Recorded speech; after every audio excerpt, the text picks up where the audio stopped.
যার কিছু রটে তার কিছু না কিছু বটে, এমন একটা কথা অনেক পূর্ব থেকেই ছিল এবং সেই কথা রেশ ধরেই আমরা বলতে পারি বর্তমানে বাংলাদেশে যা ঘটে গেল গত 3 দিনে তার অনেকখানি সত্যি। ডক্টর মোহাম্মদ ইউনূসের পদত্যাগপত্র লিখিত ছিল এবং তিনি পাঠ করার জন্য প্রস্তুত ছিলেন।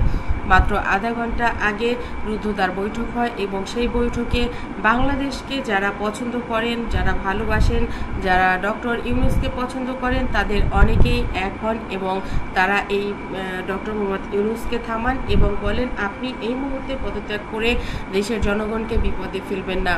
একজন মানুষ আমাদের দেশকে অনেকটাই ক্ষতি করে দিয়ে গেছে, এখন আপনি সেই হালটা ধরেছিলেন বলেই মানুষ আস্থা পেয়েছিল।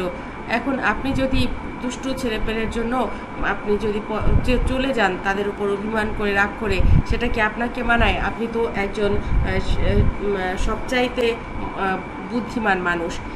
তো আপনার এখানে করণীয় অবশ্যই রয়েছে, আপনি নির্বাচন না দিয়ে এই দেশ থেকে কোথাও যাবেন না, এটা আমাদের সকলের অনুরোধ আপনাকে। তাহলে আমরা যারা ভালোবাসি আমরা মনে অনেক কষ্ট পাবো যে একটা খারাপ সময়ে একটা দেশের নেত্রী যখন আর পারছিল না তখন সব নেতা নেত্রী সবার কথা না ভেবে সবার নিজের আত্মীয় স্বজনকে আগে পাচার করে দিয়ে নিজে পালিয়ে গেলেন। এখন আপনিও যদি এভাবে ছেড়ে যান, দুষ্টু গোয়ালে অনেক গরু থাকবে, দুষ্টু থাকবে, তাই বলে আপনি তাদেরকে ট্যাকেল করতে না পেরে আপনি চলে গেলে এটা ভালো দেখাবে না। আপনাকে এর দায়িত্ব নিতে হবে এবং এটাকে সংশোধন করেই তারপর যেতে হবে। কথাগুলো ডক্টর ওয়াকার ইউনূসও বলছিলেন ডক্টর মোহাম্মদ ইউনূসকে। তিনি বলছিলেন তাহলে তো আমিও চলে যেতে পারতাম, আমি এখনও কেন রয়ে গেছি? আমি রয়ে গেছি দেশটাকে ভালোবাসি বলে। আমি জানি আপনি নিজেও দেশটাকে ভালোবাসেন, আপনার আসলে এই দেশে চাওয়া পাওয়ার কিছু নেই, তারপরেও আপনি যাবেন না। আপনাকে অনেকেই উস্কানি দিচ্ছে, আপনি সেই উস্কানিতে যদি কান দেন তাহলে কি দাঁড়ালো?